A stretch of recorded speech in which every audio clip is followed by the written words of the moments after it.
ਵਾਹਿਗੁਰੂ जी का खालसा वाहिगुरू जी की फतेह। गुरु दर ते हाजिर गुरु सवारे खालसा जी, आप जी वडभागे हो।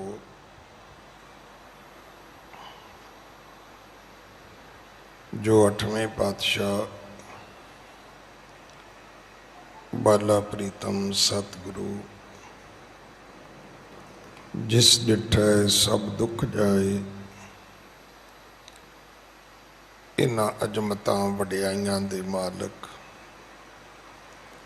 गुरु हरकृष्ण साहब महाराज जी दे पवित्र चरण छो प्राप्त इतिहासक अस्थान गुरुद्वारा बंगला साहब जी की यात्रा करते हैं। जुगो जुग अटल छतर चवर तखत दे मालक धन धन श्री गुरु ग्रंथ साहिब पातशाह महाराज जी दे हजूर मनुखा जीवन दियां घड़ियां नूं सफला कर रहे हो। हुण समा है गुरु दरबार दे निजम अनुसार गुरु इतिहास दी चल रही लड़ीवार कथा दा अपनियां मन बिरतियां इकागर करो, रसना पवित्र कर दे एक बार, सारे उच्चारण करो जी सतनाम वाह। कोई नहीं जाता वगदे वहन विच सारी दुनिया रूढ़ी तुरी जाती है।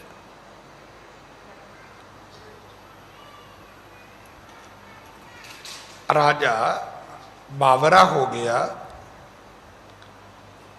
अस कै कानन मोर महान, अस कै कानन की दिश दौरा, प्रेम प्रबल ने कीनो बौरा। प्रेम इन्ना वध गया कि बावरा हो गया, उन्होंने समझ ही नहीं आती भी मैं राजा मैं की किसी तो लैना है। इहो जे कई फकीर आए कई चले गए, की फर्क पैंदा? पर नहीं, वो इस दुनियादारी तो दूर जा चुका है। हाँ जी। आरत होए पुकारत पारी, प्राणनाथ मिलिए एक बारी। उच्ची उच्ची आवाज मार के कहता है मेरे प्राणा दे मालक स्वामी नानक जी, एक वारी तो नजर आओ, एक वारी तो मिलो, एक वारी तो अपने दर्शन दिओ मैनू। हुण ये वो अवस्था तो हो सकती है कि दर्शन दीजै खोल के बार, साड़ी अवस्था वो थोड़ी है।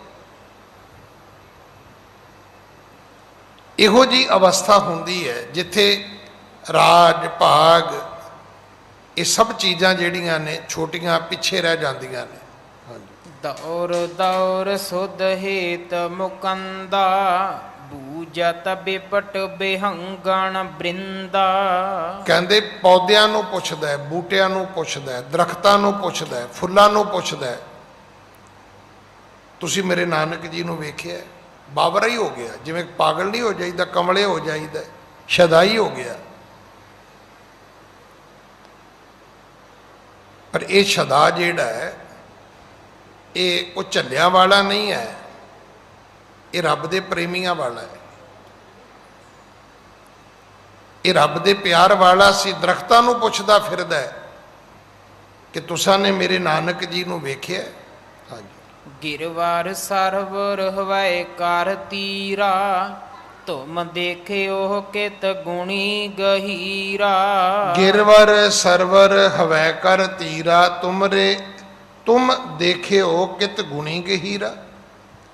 कहंदे हुणे की करदा है ये, कदे जिथे पानी भरिया उत्थे सरोवर दे कोल जांदा है, कदे उच्चियां थावां ते जांदा है।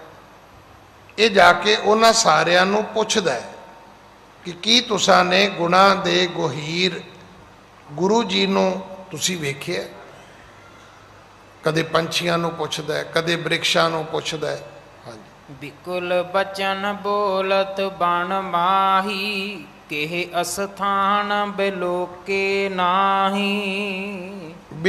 ਬਿਕਲ ਬਚਨ ਬੋਲਤ ਬਨ ਮਾਹੀ, ਵਿਆਕਲ ਹੋਇਆ। ਜੰਗਲ ਦੇ ਵਿੱਚ ਆਪਣੇ ਆਪ ਹੀ ਆਪ ਮੁਹਾਰੇ ਹੀ ਬੋਲੀ ਜਾਂਦਾ ਹੈ ਕਿ ਅਸਥਾਨ ਬਲੋਕੇ ਨਾਹੀ, ਪਰ ਉਹਨੂੰ ਕਿਤੇ ਵੀ ਗੁਰੂ ਨਾਨਕ ਜੀ ਨਜ਼ਰ ਨਹੀਂ ਆਏ ਉਸ ਬਾਗ ਵਿੱਚ। ਸਵੇਦ ਅੰਕ ਪੁਨ ਲੋਚਨ ਨੀਰਾ, ਸਰਬ ਭੀਗ ਗੇ ਚੀਰ ਸਰੀਰਾ। ਰੰਗ ਜਿਹੜਾ ਸੀ ਉਹ ਸਫੈਦ ਹੋ ਗਿਆ, ਅੰਗ ਜਿਹੜੇ ਸੀ ਪੁਨ ਲੋਚਨ ਨੀਰਾ, ਸਰੀਰ ਦਾ ਰੰਗ ਪੀਲਾ ਪੈ ਗਿਆ, ਚਿੱਟਾ ਪੈ ਗਿਆ। ਅੱਖਾਂ ਦੇ ਵਿੱਚੋਂ ਤ੍ਰਿਪ ਤ੍ਰਿਪ ਪਾਣੀ ਵਗਦਾ, ਆਂਸੂ ਚੱਲਦੇ ਨੇ, ਤੇ ਸਾਰਾ ਸਰੀਰ ਜਿਹੜਾ ਸੀ ਉਹਦਾ ਭਿੱਜ ਗਿਆ। ਸਭ ਕੱਪੜੇ ਜਿਹੜੇ ਸੀ ਉਹਦੇ ਗਿੱਲੇ ਹੋ ਗਏ। ਗਿਰਿਓ ਧਰਨ ਪਰ ਹਵੈ ਮੁਰਸ਼ਾਈ, ਤਬ ਪ੍ਰਗਟੇ ਸ਼੍ਰੀ ਗੁਰ ਜਗ ਸਾਈ। ਸਰੀਰ ਪਸੀਨੇ ਨਾਲ ਭਰਿਆ ਹੋਇਆ ਧਰਤੀ ਤੇ ਡਿੱਗ ਪਿਆ, ਮੁਰਸ਼ਾ ਪੈ ਗਈ। ਜਦੋਂ ਬੇਹੋਸ਼ ਹੋ ਗਿਆ ਫਿਰ ਗੁਰੂ ਨਾਨਕ ਦੇ ਪਿਤਾ ਜੀ ਪ੍ਰਗਟ ਹੋ ਗਏ। ਹੈ ਤਾਂ ਉੱਥੇ ਹੀ ਸੀ, ਅੰਤਰ ਧਿਆਨ ਹੋਏ ਸਨ। ਸਤਿਗੁਰੂ ਜੀ ਸਾਖਸ਼ਾਤ ਸਾਹਮਣੇ ਆ ਕੇ ਤੇ ਖੜੇ ਹੋ ਗਏ। ਹਾਂਜੀ, ਮੰਦ ਮੰਦ ਕਰ ਪਵਨ ਚੁਲਾਵਾ, ਪਹੁੰਚ ਬਦਨ ਕੋ ਨੀਰ ਚੁਵਾਵਾ। ਹੁਣ ਸਤਿਗੁਰੂ ਜੀ ਨੇ ਆਦੇਸ਼ ਕੀਤਾ, ਕਹਿਣ ਲੱਗੇ ਇਹਨੂੰ ਪੱਖੀ ਝੱਲੋ ਭਾਈ, ਪਾਣੀ ਪਿਆਓ। ਉਹਦੇ ਉੱਤੇ ਪਾਣੀ ਦੇ ਛੱਟੇ ਦਿੱਤੇ, ਉਹਨੂੰ ਵਾਪਸ ਹੋਸ਼ ਵਿੱਚ ਲੈ ਕੇ ਆਂਦਾ ਹੈ। ਹਾਂਜੀ, ਭੀ ਤਨ ਕੀ ਸੁਧ ਪੁਣ ਅਵਨੀਪਾ, ਪ੍ਰੀਤਮ ਦੇਖੇ ਖਰੇ ਸਮੀਪਾ। ਜਦੋਂ ਉਹਨੂੰ ਆਪਣੇ ਆਪ ਦੀ ਸੁਧ ਆਈ, ਜਦੋਂ ਉਹਨੂੰ ਆਪਣੇ ਆਪ ਦਾ ਪਤਾ ਲੱਗਿਆ ਮੈਂ ਕਿੱਥੇ ਆ, ਮੈਂ ਕੌਣ ਆ, ਜਦੋਂ ਉਹਨੇ ਨੇਤਰ ਉਘਾੜੇ ਤੇ ਕੀ ਵੇਖਿਆ, ਸਾਹਮਣੇ ਗੁਰੂ ਨਾਨਕ ਦੇ ਪਿਤਾ ਮਹਾਰਾਜ ਖਲੋਤੇ ਨੇ, ਪ੍ਰਸੰਨ ਹੋ ਗਿਆ। ਭਾਇਣ ਪਰਿਓ ਉਤਾਇਲ ਕਰ ਕੈ, ਉਮਗ ਆਨੰਦ ਰਹਿਓ ਘਰ ਭਰ ਕੈ। ਗੁਰੂ ਜੀ ਦੇ ਚਰਨਾਂ ਤੇ ਢਹਿ ਪਿਆ, ਛੇਤੀ ਨਾਲ ਜਾ ਕੇ ਗੁਰੂ ਜੀ ਦੇ ਉਸਨੇ ਚਰਨ ਪਕੜ ਲਏ। ਉਮਗ ਆਨੰਦ ਰਹਿਓ ਘਰ ਭਰ ਕੇ, ਗਲਾ ਜਿਹੜਾ ਸੀ ਭਰ ਗਿਆ, ਅੰਦਰ ਹਿਰਦੇ ਦੇ ਵਿੱਚ ਆਨੰਦ ਉਮਗਿਆ। ਉਮਕਿਓ ਹੀਓ ਮਿਲਣ ਪ੍ਰਭ ਤਾਈ, ਖੋਜਤ ਚਰਿਓ ਦੇਖੋ ਪ੍ਰਿਆ ਜਾਈ। ਇਹ ਹੁਣ ਇਹਦੀ ਅਵਸਥਾ ਰਾਜੇ ਦੀ ਅਵਸਥਾ ਹੈ। ਹੋ ਸਕਦਾ ਕਿਸੇ ਭਾਗਾਂ ਵਾਲੇ ਦੀ ਰੋਜ਼ ਬਣਦੀ ਹੋਵੇ, ਕੋਈ ਇਸ ਕਦਰ ਇਸ ਭਾਵਨਾ ਨਾਲ ਘਰੋਂ ਉੱਠਦਾ ਹੋਵੇ, ਤੁਰਦਾ ਹੋਵੇ, ਇਸ਼ਨਾਨ ਕਰਦਾ ਹੋਵੇ, ਪਾਠ ਕਰਦਾ ਹੋਵੇ। ਹਾਂਜੀ, ਧਰਮਸ਼ਾਲ ਮੈਂ ਸਿਰਜੀ ਸੁਆਮੀ, ਤੁਮ ਕਿਤ ਗਮਣੇ ਅੰਤਰ ਜਾਮੀ। ਹੇ ਸੁਆਮੀ, ਮੈਂ ਧਰਮਸ਼ਾਲਾ ਬਣਾ ਲਈ ਹੈ, ਤੁਸੀਂ ਕਿੱਥੇ ਚਲੇ ਗਏ ਸੀ? ਮੈਂ ਤੇ ਤੁਹਾਨੂੰ ਲੈਣ ਆਇਆ, ਮੈਂ ਤੁਹਾਨੂੰ ਬੇਨਤੀ ਕਰਨ ਆਇਆ, ਮੈਂ ਤੁਹਾਨੂੰ ਸਜੜਾ ਦੇਣ ਆਇਆ ਸੀ ਵੀ ਮਹਾਰਾਜ ਆਓ ਚਰਨ ਪਾਓ, ਧਰਮਸ਼ਾਲਾ ਤਿਆਰ ਹੋ ਗਈ ਹੈ। ਅਬ ਚਲ ਕਰੀਏ ਨਗਰ ਪਵਿੱਤਰਾ, ਬੈਸ ਰਾਜਿਏ ਭਵਨ ਬਚਿਤਰਾ। ਚਲੋ ਸਤਿਗੁਰੂ ਜੀ ਨਗਰੀ ਨੂੰ ਪਵਿੱਤਰ ਕਰੋ। ਤੁਸੀਂ ਨਗਰੀ ਵਿੱਚ ਆਓਗੇ, ਨਗਰ ਪਵਿੱਤਰ ਹੋਵੇਗਾ, ਤੁਸੀਂ ਘਰ ਆਵੋਗੇ ਤੇ ਘਰ ਪਵਿੱਤਰ ਹੋਏਗਾ। ਬੈਸ ਰਾਜੀਏ ਭਵਨ ਬਚਿਤਰਾ, ਬਹੁਤ ਸੁੰਦਰ ਧਰਮਸ਼ਾਲਾ ਬਣਾਈ ਹੈ, ਬੜੀ ਬਚਿੱਤਰ, ਅਦਭੁਤ, ਸੁੰਦਰ। ਆਓ ਉਸ ਨੂੰ ਪਵਿੱਤਰ ਕਰੋ। ਤੁਸੀਂ ਆ ਕੇ ਚਰਨ ਪਾਓਗੇ ਤੇ ਉਹ ਪਵਿੱਤਰ ਹੋ ਜਾਏਗੀ, ਪਾਵਨ ਹੋ ਜਾਏਗੀ। ਕਿਉਂਕਿ ਜਿੱਥੇ ਜਿੱਥੇ ਮੇਰੇ ਸਤਿਗੁਰੂ ਨੇ ਆਪਣਾ ਵਿਖਾ ਧਰਿਆ, ਕਦਮ ਧਰਿਆ, ਚਰਨ ਪਾਏ ਨੇ, ਜਿੱਥੇ ਬਾਬਾ ਪੈਰ ਧਰੇ, ਪੂਜਾ ਆਸਣ ਥਾਪਣ ਸੁਆ, ਇੱਥੇ ਆ ਕੇ ਮੱਥਾ ਬੰਗਲਾ ਸਾਹਿਬ ਆਪਾਂ ਕਿਉਂ ਟੇਕਦੇ ਆ, ਕਿਉਂ ਬੈਠਾ ਰਿਹਾ? ਬਾਬਾ ਬਘੇਲ ਸਿੰਘ ਦਿੱਲੀ ਜਿੱਤ ਕੇ ਛੱਡ ਦਿੱਤੀ ਹੈ, ਫਿਰ 9 ਮਹੀਨੇ ਬੈਠਾ ਰਿਹਾ। ਕਾਹਦੇ ਲਈ? ਜੇ ਰਾਜ ਕਰਨਾ ਹੁੰਦਾ ਤੇ ਦਿੱਲੀ ਛੱਡਣ ਦੀ ਲੋੜ ਨਹੀਂ ਸੀ। ਸਿਰਫ ਇਸ ਕਰਕੇ ਬੈਠਾ ਰਿਹਾ ਵੀ ਜਿੱਥੇ ਜਿੱਥੇ ਮੇਰੇ ਗੁਰੂਆਂ ਦੇ ਗੁਰਦੁਆਰੇ ਨੇ ਮੈਂ ਉਹਨਾਂ ਦੀ ਸੇਵਾ ਸੰਭਾਲ ਕਰਨੀ, ਇਹਨਾਂ ਦੀ ਨਿਸ਼ਾਨਦੇਹੀ ਕਰਨੀ ਹੈ। ਇੱਥੇ ਗੁਰਦੁਆਰੇ ਆ ਜਿਹੜੇ ਹੁਣ ਭਾਵੇਂ ਉਹ ਸੀਸਗੰਜ ਸਾਹਿਬ ਹੋਵੇ, ਬੰਗਲਾ ਸਾਹਿਬ ਹੋਵੇ, ਰਕਾਬਗੰਜ ਸਾਹਿਬ ਹੋਵੇ, ਮੋਤੀ ਬਾਗ ਸਾਹਿਬ ਹੋਵੇ, ਦਮਦਮਾ ਸਾਹਿਬ ਹੋਵੇ, ਮਜਨੂ ਕਾ ਟਿੱਲਾ ਹੋਵੇ, ਇਹ ਜਿਹੜੇ ਅਸਥਾਨ ਨੇ ਇਹ ਬਹੁਤੀ ਵਾਰੀ ਇਹ ਥਾਂ ਅਲੋਪ ਹੋ ਗਏ ਸਨ, ਜਾਂ ਉਹ ਜਿਹੜੇ ਮਤਸਬੀ ਉਸ ਵੇਲੇ ਦੇ ਹਾਕਮ ਸੀ ਜਾਂ ਉਹਨਾਂ ਦੇ ਜਿਹੜੇ ਅਹਿਲਕਾਰ ਸੀ, ਉਹਨਾਂ ਨੇ ਕਈ ਵਾਰੀ ਇਹ ਨਿਸ਼ਾਨੀਆਂ ਵੀ ਮਿਟਾਉਣ ਦੀ ਕੋਸ਼ਿਸ਼ ਕੀਤੀ। ਪਹਿਲੀ ਵਾਰੀ ਗੁਰੂ ਕਲਗੀਧਰ ਪਿਤਾ ਆਪ ਦਿੱਲੀ ਆਏ, ਉਹਨਾਂ ਨੇ ਨਿਸ਼ਾਨਦੇਹੀਆਂ ਕੀਤੀਆਂ, ਫਿਰ ਇਹਨਾਂ ਦੀ ਸੰਭਾਲ ਬਾਬੇ ਬਘੇਲ ਸਿੰਘ ਨੇ ਕੀਤੀ ਹੈ। ਉਸ ਤੋਂ ਬਾਅਦ ਇੱਥੋਂ ਦੀ ਸੰਭਾਲ ਜਿਹੜੇ ਜੀਂਦ ਦੇ ਰਾਜੇ ਹੋਏ ਨੇ ਰਘਬੀਰ ਸਿੰਘ ਹੋਰੀ, ਉਹਨਾਂ ਨੇ ਦਿੱਲੀ ਦੇ ਗੁਰਦੁਆਰਿਆਂ ਦੀ ਬਹੁਤ ਵੱਡੀ ਸੇਵਾ ਕੀਤੀ ਹੈ। ਹਾਂਜੀ। ਬਿਨੈ ਸਣੀ ਸ਼੍ਰੋਨਨ ਸੁਣ ਬਾਣੀ, ਨਿਰਪਤ ਸੰਗ ਗਵਣੇ ਗਤ ਦਾਨੀ। ਬਿਨੇ ਸਨੀ ਸ਼੍ਰੋਨਨ ਸੁਣ ਬਾਣੀ, ਬੇਨਤੀ ਦੇ ਭਰੇ ਸ਼ਬਦ ਗੁਰੂ ਨਾਨਕ ਦੇ ਪਿਤਾ ਮਹਾਰਾਜ ਨੇ ਸੁਣੇ ਨੇ। ਫਿਰ ਸਤਿਗੁਰੂ ਜੀ ਚੱਲ ਪਏ ਰਾਜੇ ਦੇ ਨਾਲ। ਸਤਿਗੁਰੂ ਰਾਜੇ ਦੇ ਮਹਿਲਾਂ ਵਿੱਚ ਪਹੁੰਚਦੇ ਨੇ। ਹਾਂਜੀ। ਧਰਮਸ਼ਾਲ ਮੈਂ ਰੁਚਿਰ ਪ੍ਰਿਯੰਕਾ, ਤਹਾਂ ਬਸਾਏ ਬਦਨ ਮਯੰਕਾ। ਉੱਥੇ ਰਾਜੇ ਨੇ ਬੜੀ ਸੋਹਣੀ ਧਰਮਸ਼ਾਲਾ ਬਣਾਈ ਸੀ। ਹੁਣ ਵੀ ਜਦੋਂ ਕੋਈ ਸਾਡੇ ਘਰ ਵਿੱਚ ਆਉਂਦਾ ਹੈ, ਠੀਕ ਹੈ, ਸਾਡੇ ਇੱਕ ਕੰਪਲੈਕਸ ਦਾ ਨਾਂ ਘਰ ਹੈ, ਜਿਵੇਂ ਅੱਜ ਆਉਂਦੇ ਆਪਾਂ ਗੁਰਦੁਆਰਾ ਬੰਗਲਾ ਸਾਹਿਬ, ਬਾਬਾ ਖੜਕ ਸਿੰਘ ਰੋਡ ਤੋਂ ਹੀ ਕਹਿੰਦੇ ਜੀ ਇਹ ਗੁਰਦੁਆਰਾ ਬੰਗਲਾ ਸਾਹਿਬ ਹੈ। ਫਿਰ ਆਪਾਂ ਕੀ ਕਹਿੰਦੇ? ਇਹ ਸਰੋਵਰ ਹੈ ਜੀ, ਇਹ ਕਹਿੰਦੇ ਜੀ ਇਹ ਜੋੜਾ ਘਰ ਹੈ ਜੀ। ਇਹ ਕੀ ਹੈ? ਕਹਿੰਦੇ ਹਸਪੀਟਲ ਹੈ। ਇਹ ਕੀ ਹੈ? ਇਹ ਬਾਲਾ ਪ੍ਰੀਤਮ ਦਵਾਖਾਨਾ ਹੈ। ਇਹ ਕੀ ਹੈ? ਕਹਿੰਦੇ ਜੀ ਰਾਸ਼ਨ ਸਟੋਰ ਹੈ ਜੀ। ਇਹ ਕੀ ਹੈ? ਲੰਗਰ ਹਾਲ ਹੈ। ਅੱਗੋਂ ਉਸ ਗੁਰਦੁਆਰੇ ਵਿੱਚ ਵੱਖਰੀਆਂ ਵੱਖਰੀਆਂ ਚੀਜ਼ਾਂ ਨੇ, ਜਿੱਥੇ ਰਾਜੇ ਦਾ ਰਣਵਾਸ ਹੈ, ਜਿੱਥੇ ਰਾਜੇ ਦਾ ਰਾਜ ਮਹਿਲ ਹੈ, ਜਿੱਥੇ ਰਾਜੇ ਦਾ ਰਾਜ ਦਰਬਾਰ ਵੀ ਹੈ, ਉੱਥੇ ਹੁਣ ਰਾਜੇ ਨੇ ਆਪਣੇ ਘਰ ਵਿੱਚ ਧਰਮਸ਼ਾਲਾ ਵੀ ਬਣਾਈ ਹੈ। ਉਹ ਥਾਂ ਜਿੱਥੇ ਬੈਠ ਕੇ ਧਰਮ ਕਮਾਇਆ ਜਾਏ। ਧਰਮਸ਼ਾਲ ਮੈਂ ਰੁਚਰ ਪ੍ਰਿਯੰਕਾ, ਉਹਦੇ ਵਿੱਚ ਬੜਾ ਸੋਹਣਾ ਸੁੰਦਰ ਪਲੰਗ ਰੱਖਿਆ ਹੈ। ਤਹੀਂ ਬਸਾਏ ਬਦਨ ਮਯੰਕਾ, ਚੰਦਰਮਾ ਵਰਗੇ ਮੁਖੜੇ ਵਾਲੇ ਗੁਰੂ ਨਾਨਕ ਸਾਹਿਬ ਉਸ ਪਲੰਗ ਦੇ ਉੱਪਰ ਆ ਕੇ ਸੁਸ਼ੋਭਿਤ ਹੋਏ ਨੇ। ਹਾਂਜੀ। ਸਗਰੇ ਨਗਰ ਬੜਾਏ ਉਸ਼ਾਹ, ਦਰਸ਼ਨ ਹਿਤ ਨਰ ਨਾਰ ਉਮਾਹ। ਫਿਰ ਪੂਰੇ ਸੰਗਲਾ ਦੀਪ ਦੇ ਸ਼ਹਿਰ ਦੇ ਜਿਹੜੇ ਲੋਕ ਨੇ ਉਹ ਵਹੀਰਾਂ ਘੱਤ ਕੇ ਆਏ। ਉਹਨਾਂ ਨੇ ਆ ਕੇ ਗੁਰੂ ਨਾਨਕ ਦੇ ਪਿਤਾ ਮਹਾਰਾਜ ਦੇ ਦਰਸ਼ਨ ਕੀਤੇ ਨੇ, ਸਤਿਗੁਰਾਂ ਦੇ ਚਰਨ ਪਰਸੇ ਨੇ। ਹਾਂਜੀ। ਪਾਇਣ ਨਿਕਟ ਉਪਾਇਣ ਧਰਹੀ, ਹਾਥ ਜੋਰ ਕੈ ਬੰਧਨ ਕਰਹੀ। ਪਾਇਨ ਨਿਕਟ ਉਪਾਇਨ ਧਰਹੀ, ਇੱਕ ਸ਼ੁਰੂ ਤੋਂ ਇੱਕ ਟ੍ਰੈਡੀਸ਼ਨ ਰਹੀ, ਮਰਿਆਦਾ ਰਹੀ ਹੈ ਕਿ ਜਿਹੜੇ ਧਰਮੀ ਲੋਕ ਹੋਏ ਨੇ ਉਹ ਆਪਣੇ ਇਸ਼ਟ ਦੇ ਚਰਨਾਂ ਦੇ ਵਿੱਚ ਭੇਟਾ ਰੱਖ ਕੇ ਮੱਥਾ ਟੇਕਦੇ ਨੇ। ਅੱਜ ਵੀ ਜਿਹੜੇ ਸਿਆਣੇ ਲੋਕ ਨੇ ਉਹ ਬੜੇ ਅਦਬ ਨਾਲ ਗੁਰੂ ਕੀ ਗੋਲਕ ਵਿੱਚ ਪੈਸੇ ਪਾਉਂਦੇ ਨੇ। ਜਿਹੜੇ ਬੇਅਦਬ ਨੇ ਮੇਰੇ ਵਰਗੇ, ਉਹ ਤੇ ਐ ਉੱਤੋਂ ਤਾਂ ਨੂੰ ਸੁੱਟਣਗੇ ਜਿਵੇਂ ਗਾਉਣ ਵਾਲੀਆਂ ਤੇ ਸੁੱਟੀ ਦੇ ਨਾ, ਨੱਚਣ ਵਾਲੀਆਂ ਤੇ ਸੁੱਟੀ ਦੇ। ਪਰ ਜਿਨ੍ਹਾਂ ਨੂੰ ਅਦਬ ਹੈ ਉਹ ਹਮੇਸ਼ਾ ਭੇਟਾ ਗੁਰੂ ਦੇ ਚਰਨਾਂ ਕੋਲ ਰੱਖਦੇ ਨੇ। ਇਹ ਹਕੀਕਤ ਹੈ। ਭੇਟਾ ਚਰਨਾਂ ਦੇ ਕੋਲ ਰੱਖੀ ਜਾਂਦੀ ਹੈ, ਦਾਨ ਅਗਲੇ ਦੇ ਹੱਥ ਤੇ ਰੱਖਿਆ ਜਾਂਦਾ ਹੈ।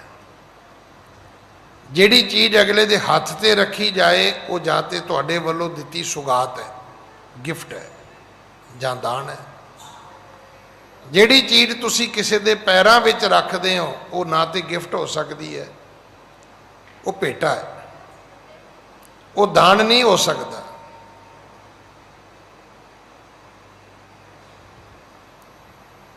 ਉਹ ਤਾਂ ਸੇਵਾ ਹੋ ਸਕਦੀ ਹੈ।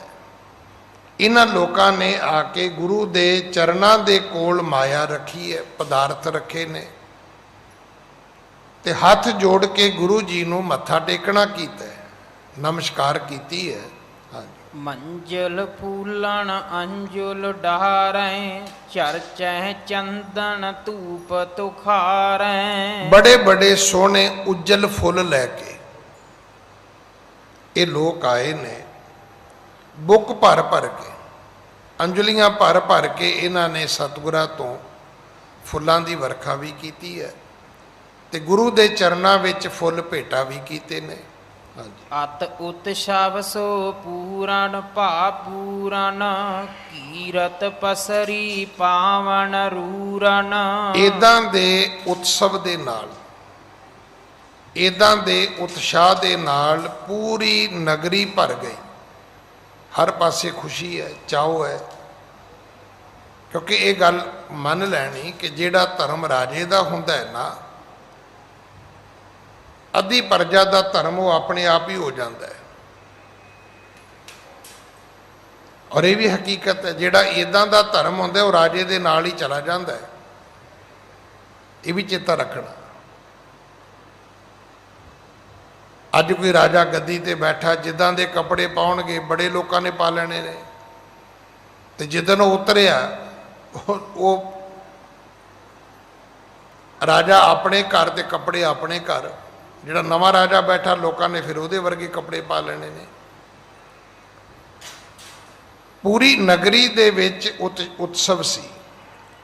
ਕੀਰਤ ਪਸਰੀ ਪਾਵਨ ਰੂਰਨ, ਸੋਹਣੀ ਵਡਿਆਈ, ਸੋਹਣਾ ਜਸ ਪੂਰੀ ਨਗਰੀ ਦੇ ਵਿੱਚ ਫੈਲਿਆ ਹੈ। ਹਾਂਜੀ। ਚੰਦ ਕਲਾਲੇ ਰਾਣੀ ਸੰਗਾ, ਆਵਤ ਭੂਪਤ ਹਿਰਦੈ ਉਮੰਗਾ। ਹੁਣ ਰਾਜੇ ਨੇ ਆਪ ਆ ਕੇ ਪਰਿਵਾਰ ਸਹਿਤ ਮੱਥਾ ਟੇਕਿਆ। ਰਾਜਾ ਆਪਣੀ ਰਾਣੀ ਨੂੰ ਲੈ ਕੇ ਆਇਆ।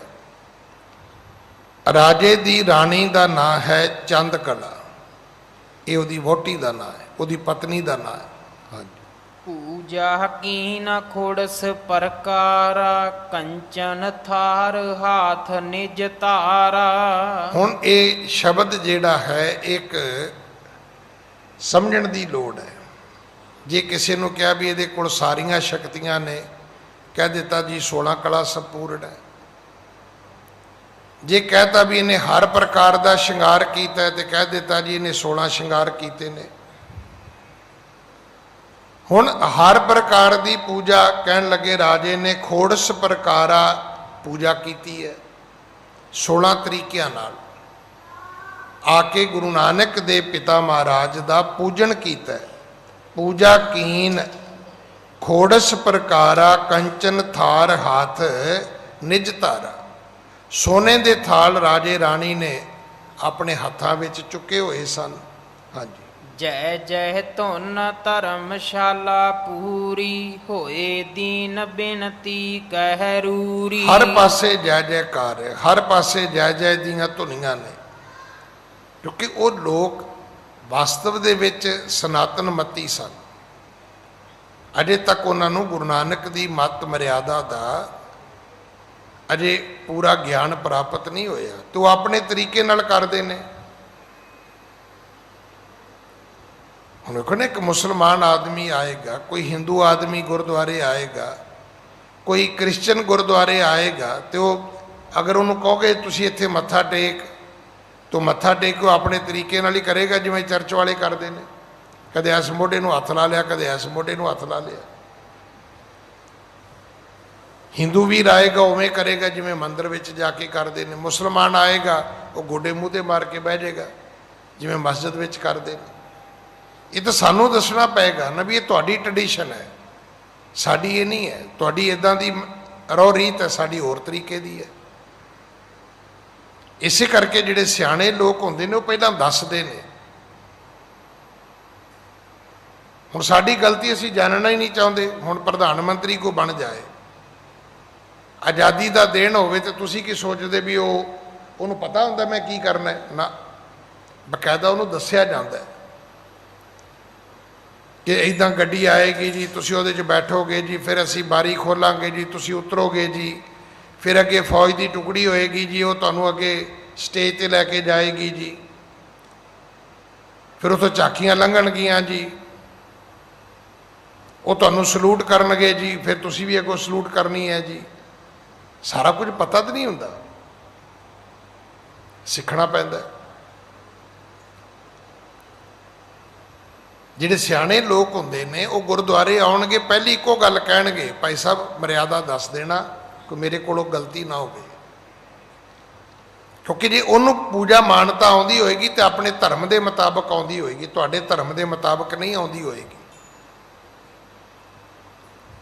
ਤੋ ਰਾਜੇ ਨੇ ਜਾਂ ਰਾਜੇ ਦੀ ਪ੍ਰਜਾ ਨੇ ਜੋ ਕੁਝ ਵੀ ਕੀਤਾ ਉਹ ਆਪਣੀ ਮਤ ਮੁਤਾਬਕ ਕੀਤਾ। ਉਹ ਜੈ ਜੈ ਦੀ ਧੁਨੀ ਗਾਉਂਦੇ ਨੇ, ਬੇਨਤੀਆਂ ਕਰਦੇ ਨੇ। ਹਾਂਜੀ। ਭੂ ਪ੍ਰਭ ਮੁਝੈ ਸਨਾਥ ਕਰੀਜੈ, ਚਰਨ ਸ਼ਰਨ ਕੋ ਪਰਨਾ ਦੀਜੈ। ਰਾਜਾ ਕਹਿਣ ਲੱਗਾ ਜੀ ਬਸ ਹੁਣ ਮੈਨੂੰ ਸਨਾਥ ਕਰ ਦਿਓ, ਮੇਰੇ ਮਾਲਕ ਬਣ ਜਾਓ, ਮੈਂ ਵੀ ਗੁਰੂ ਵਾਲਾ ਬਣ ਜਾਵਾਂ, ਮੈਂ ਵੀ ਲੋਕਾਂ ਨੂੰ ਕਹਾਂ ਵੀ ਭਾਈ ਮੇਰਾ ਵੀ ਕੋਈ ਗੁਰੂ ਪੀਰ ਹੈਗਾ। ਚਰਨ ਸ਼ਰਨ ਕੋ ਪਰਨਾ ਦੀਜੈ, ਹੁਣ ਮੈਨੂੰ ਆਪਣੀ ਸ਼ਰਨ ਦਾ, ਆਪਣੇ ਚਰਨਾਂ ਦਾ ਓਟ ਸਹਾਰਾ ਦੇ ਦਿਓ। ਮੈਂ ਇੱਥੇ ਟਿਕਣਾ ਚਾਹੁੰਦਾ, ਮੈਂ ਹੋਰ ਕਿਤੇ ਜਾਣਾ ਹੀ ਨਹੀਂ ਚਾਹੁੰਦਾ। ਮੈਨੂੰ ਤੁਹਾਡੇ ਚਰਨਾਂ ਦਾ, ਤੁਹਾਡੀ ਸ਼ਰਨ ਦਾ ਸਹਾਰਾ ਚਾਹੀਦਾ। ਮੈਂ ਤੁਹਾਡੇ ਚਰਨਾਂ ਤੋਂ ਦੂਰ ਜਾਣਾ ਹੀ ਨਹੀਂ ਚਾਹੁੰਦਾ, ਤੁਹਾਡੀ ਸ਼ਰਨ ਤੋਂ ਬਿਨਾਂ ਮੈਂ ਹੁਣ ਕਿਤੇ ਨਹੀਂ ਜਾਣਾ। ਹਾਂਜੀ। ਕਰੋ ਆਪਣੋ ਬਰ ਉਪਦੇਸ਼ੋ, ਜਹ ਤੇ ਮਿਟ ਹੈ ਜਗਤ ਕਲੇਸ਼ੋ। ਇਸ ਕਰਕੇ ਮੈਨੂੰ ਆਪਣਾ ਉਪਦੇਸ਼ ਵੀ ਦਿਓ ਤੇ ਮੇਰੇ ਕਲੇਸ਼ ਵੀ ਕੱਟੋ। ਹੁਣ ਅਸੀਂ ਉਪਦੇਸ਼ ਨਹੀਂ ਲੈਣਾ ਚਾਹੁੰਦੇ, ਕਲੇਸ਼ ਤਾਂ ਕਟਾਉਣੇ ਚਾਹੁੰਦੇ ਆ। ਤੇ ਕਲੇਸ਼ ਕਟਾਉਣ ਲਈ ਉਪਦੇਸ਼ ਦੀ ਜਗ੍ਹਾ ਅਸੀਂ ਕੀ ਕਰਨਾ ਚਾਹੁੰਦੇ? ਅਸੀਂ ਕਹਿੰਦੇ ਜੀ ਕੋਈ ਧਾਗਾ ਤਵੀਤ ਦੇ ਦਿਓ, ਕੋਈ ਸਿਰ ਤੇ ਹੱਥ ਫੇਰ ਦਿਓ, ਕੋਈ ਥਾਪੜਾ ਦੇ ਦਿਓ। ਕਿਉਂਕਿ ਉਪਦੇਸ਼ ਮਿਲੇਗਾ ਤੇ ਕਮਾਉਣਾ ਪਵੇਗਾ। ਜੇ ਗੁਰੂ ਜੀ ਕੋਈ ਬਚਨ ਕਹਿਣਗੇ ਤਾਂ ਮੰਨਣੇ ਪੈਣਗੇ ਭਾਈ। ਇਸ ਕਰਕੇ ਉਹ ਕਹਿੰਦੇ ਜੀ ਬਚਨ ਤਾਂ ਰਹਿਣ ਹੀ ਦਿਓ, ਤੁਸੀਂ ਕੋਈ ਤਵੀਤ ਹੀ ਦੇ ਦਿਓ, ਚਲੋ ਮੋਢੇ ਨਾਲ ਬੰਨ੍ਹ ਛੱਡਾਂਗੇ, ਆਪੇ ਬੱਧਾ ਰਹੇਗਾ। ਉਪਦੇਸ਼ ਜਿਹੜਾ ਹੈ ਉਹ ਤਾਂ ਕਮਾਉਣਾ ਪੈਂਦਾ ਹੈ ਭਾਈ। ਗੁਰੂ ਦੇ ਬਚਨ ਜਿਹੜੇ ਨੇ ਉਹ ਜੀਵਨ ਵਿੱਚ ਮੰਨਣੇ ਪੈਂਦੇ ਨੇ। ਸ਼ਰਬ ਦੇਸ਼ ਕੋ ਕਰੋ ਕਿਰਤਾਰਥ, ਤੁਮ ਬਚਨਨ ਮੈਂ ਚਤੁਰ ਪਦਾਰਥ। ਐਸਾ ਉਪਦੇਸ਼ ਦਿਓ ਕਿ ਜਗਤ ਵਾਲੇ ਕਲੇਸ਼ ਮਿਟ ਜਾਣ। ਮੇਰੇ ਪੂਰੇ ਦੇਸ਼ ਤੇ ਕਿਰਪਾ ਕਰਨੀ, ਮੇਰੇ ਪੂਰੇ ਦੇਸ਼ ਨੂੰ ਕਿਰਤਾਰਥ ਕਰਨਾ। ਤੁਮ ਬਚਨਨ ਮੈਂ ਚਤੁਰ ਪਦਾਰਥ, ਮੈਨੂੰ ਭਰੋਸਾ ਆ ਗਿਆ ਤੁਹਾਡੀ ਬਾਣੀ ਵਿੱਚ, ਤੁਹਾਡੇ ਬਚਨਾਂ ਵਿੱਚ, ਤੁਹਾਡੇ ਉਪਦੇਸ਼ ਵਿੱਚ, ਤੁਹਾਡੀ ਸਿੱਖਿਆ ਦੇ ਵਿੱਚ 4 ਪਦਾਰਥ ਨੇ। ਇਹ ਲਿਖਿਆ ਬਾਣੀ ਵਿੱਚ 4 ਪਦਾਰਥ। ਜੇ ਕੋ ਮੰਗੈ ਸਾਧ ਜਨਾ ਕੀ ਸੇਵਾ ਲਾਗੈ। ਫਿਰ ਭਾਈ ਗੁਰੂ ਦੀ ਸੇਵਾ ਕਰਿਆ ਕਰੋ। ਉੱਥੇ ਸਾਧ ਜਨਾ ਕੀ ਸੇਵਾ ਦੇ ਅਰਥ ਫਿਰ ਅਸੀਂ ਗੁਰੂ ਵਾਲੇ ਨਹੀਂ ਕੀਤੇ, ਫਿਰ ਅਸੀਂ ਕੋਈ ਦੁਨਿਆਵੀ ਮਨੁੱਖ ਲੱਭਣ ਦੀ ਕੋਸ਼ਿਸ਼ ਕੀਤੀ ਹੈ ਕਿ ਕਿਸੇ ਬੰਦੇ ਦੀ ਜਾ ਕੇ ਸੇਵਾ ਕਰੋ ਭਾਈ। ਹਾਂਜੀ। ਅਸ ਪ੍ਰਕਾਰ ਕੀ ਬੇਨਤੀ ਸੁਣ ਕੈ, ਬੋਲੇ ਦਿਆਲ ਬਿਰਦ ਨਿਜ ਜਨ ਕੈ। ਇਸ ਤਰ੍ਹਾਂ ਦੀ ਜਦੋਂ ਬੇਨਤੀ ਸੁਣੀ ਹੈ, ਬੋਲੇ ਦਿਆਲ ਬਿਰਦ ਨਿਜ ਜਨ ਕੈ, ਫਿਰ ਗੁਰੂ ਨਾਨਕ ਦੇ ਪਿਤਾ ਮਹਾਰਾਜ ਤਰੁੱਠੇ ਨੇ, ਫਿਰ ਉਪਦੇਸ਼ ਦਿੰਦੇ ਨੇ। ਕਿਉਂਕਿ ਜਿਸ ਨੂੰ ਦਿਆਲ ਹੋਵੇ ਮੇਰਾ ਸੁਆਮੀ, ਤਿਸ ਗੁਰ ਸਿੱਖ ਗੁਰੂ ਉਪਦੇਸ਼ ਸੁਣਾਵੇ। ਜਿੰਨਾ ਚਿਰ ਟੁੱਟਦਾ ਨਹੀਂ ਉਹਨਾਂ ਚਿਰ ਉਹਨੇ ਉਪਦੇਸ਼ ਨਹੀਂ ਦੇਣਾ ਤੁਹਾਨੂੰ, ਉਹਨੇ ਸਿੱਖ ਮਤ ਨਹੀਂ ਦੇਣੀ, ਉਹਨੇ ਤੁਹਾਡੇ ਪੱਲੇ ਕੋਈ ਗੁਣ ਨਹੀਂ ਪਾਉਣਾ। ਦੁਨੀਆਦਾਰੀ ਦੇ ਵਿੱਚ ਹਰ ਗਿਆਨ ਦੇਣ ਵਾਲੇ ਨੂੰ ਬੰਦਿਆਂ ਨੇ ਗੁਰੂ ਮੰਨਿਆ। ਜਿਨ੍ਹਾਂ ਵਿਦਿਆ ਦਿੱਤੀ ਉਹਨਾਂ ਨੂੰ ਵਿਦਿਆ ਵਾਲੇ ਗੁਰੂ ਮੰਨ ਲਿਆ, ਜਿਨ੍ਹਾਂ ਨੇ ਹੋਰ ਕੋਈ ਦਸਤਕਾਰੀ ਦਿੱਤੀ ਉਹਨੂੰ ਅਗਲਿਆਂ ਨੇ ਉਹਦਾ ਗੁਰੂ ਮੰਨ ਲਿਆ, ਜਿਨੇ ਕੁਝ ਸਿਖਾਇਆ ਉਹ ਸਿਖਾਉਣ ਵਾਲੇ ਨੂੰ ਆਪਣਾ ਗੁਰੂ ਮੰਨ ਲਿਆ। ਔਰ ਸਾਲਾਂ ਬੱਧੀ ਲੋਕਾਂ ਨੇ ਆਪਣੇ ਗੁਰੂਆਂ ਦੀ ਸੇਵਾ ਕੀਤੀ ਹੈ। ਫਿਰ ਜਾ ਕੇ ਉਹਨਾਂ ਨੇ ਨੁਕਤੇ ਸਮਝਾਏ, ਜੁਗਤੀਆਂ ਸਮਝਾਈਆਂ, ਵਿਧੀਆਂ ਦਸੀਆਂ। ਹੁਣ ਸਤਿਗੁਰੂ ਗੁਰੂ ਨਾਨਕ ਸਾਹਿਬ ਤਰੁੱਠੇ ਨੇ ਉਪਦੇਸ਼ ਦਿੱਤਾ ਹੈ। ਜਦੋਂ ਰਾਜੇ ਨੇ ਕਿਹਾ ਕਿ ਮਹਾਰਾਜ ਮੈਨੂੰ ਭਰੋਸਾ ਹੈ ਤੁਹਾਡੇ ਬਚਨਾਂ ਤੋਂ 4 ਪਦਾਰਥ ਮਿਲਦੇ ਨੇ, ਧਰਮ, ਅਰਥ, ਕਾਮ, ਮੋਕਸ਼। ਅਸ ਪ੍ਰਕਾਰ ਕੀ ਬਿਨਤੀ ਸੁਣ ਕੇ ਬੋਲੇ ਦਿਆਲ ਬਿਰਧ ਨਿਜ ਜਨ ਕੈ। ਫਿਰ ਸਤਿਗੁਰੂ ਜੀ ਆਪਣੇ ਮੁਖ ਤੋਂ ਬਚਨ ਉਚਾਰੇ ਨੇ। ਹਾਂਜੀ, ਮਨ ਕੋ ਰੋਕਣ ਨਿਰਮਲ ਕਰਨੋ, ਯਹੀ ਉਪਾਵ ਕਲੇਸ਼ਣ ਹਰਨੋ। ਤੇ ਸਤਿਗੁਰੂ ਕਹਿਣ ਲੱਗੇ ਭਾਈ ਕਲੇਸ਼ਾਂ ਨੂੰ ਮਿਟਾਉਣ ਦਾ ਤੇ ਕੰਮ ਹੀ ਬੜਾ ਸੌਖਾ ਹੈ। ਮਨ ਕੋ ਰੋਕਣ ਨਿਰਮਲ ਕਰਨੋ, ਇੱਕ ਤੇ ਆਪਣੇ ਮਨ ਨੂੰ ਰੋਕੋ, ਇਹਨੂੰ ਖੁੱਲਾ ਨਾ ਛੱਡੋ ਵੀ ਜਿੱਧਰ ਮਰਜ਼ੀ ਤੁਰਿਆ ਫਿਰੇ। ਦੂਜੀ ਗੱਲ, ਆਪਣੇ ਮਨ ਨੂੰ ਪਵਿੱਤਰ ਕਰੋ। ਜੋ ਮਨ ਵਿੱਚ ਤੁਸੀਂ ਮੈਲ ਇਕੱਠੀ ਕੀਤੀ ਹੈ, ਹੁਣ ਜਿੰਨੇ ਵੈਰ ਵਿਰੋਧ ਨੇ ਸਾਰੇ ਮਨ 'ਚ ਹੀ ਨੇ। ਬ੍ਰੇਨ ਦੇ ਵਿੱਚ ਤਾਂ ਕੁਝ ਨਹੀਂ, ਬ੍ਰੇਨ 'ਚ ਤਾਂ ਨਿੱਕਾ ਜਿਹਾ ਕਲੌਟ ਆ ਜਾਏ ਤੇ ਬਸ ਉੱਥੇ ਹੀ ਉਹ ਬ੍ਰੇਨ ਹੈਮਰੇਜ ਹੋ ਜਾਂਦਾ। ਹਾਰਟ ਦੇ ਵਿੱਚ ਵੀ ਕੁਝ ਨਹੀਂ ਹੈਗਾ, ਉੱਥੇ ਵੀ ਜੇ ਥੋੜੀ ਜਿਹੀ ਬਲੱਡ ਦੀ ਸਰਕੂਲੇਸ਼ਨ ਰੁਕੀ ਤੇ ਹਾਰਟ ਫੇਲ ਹੋ ਜਾਏਗਾ। ਆਕਸੀਜਨ ਅਗਰ ਬ੍ਰੇਨ ਨੂੰ ਨਾ ਮਿਲੀ ਤੇ ਉਸੇ ਵੇਲੇ ਬੰਦਾ ਅਨਕੌਂਸ਼ੀਅਸ ਹੋ ਜਾਏਗਾ। ਤੁਹਾਡੇ ਦਿਮਾਗ ਵਿੱਚ ਕੁਝ ਨਹੀਂ ਹੈ, ਇਹ ਭੁਲੇਖਾ ਨਾ ਪਾਉਣਾ। ਨਹੀਂ ਤੇ ਰੋਜ਼ ਸਾਡੇ ਐਕਸਰੇ ਦਿਮਾਗ ਦੇ ਹੁੰਦੇ ਨੇ, ਰੋਜ਼ ਸਾਡੇ ਹਾਰਟ ਦੇ ਹੁੰਦੇ ਨੇ।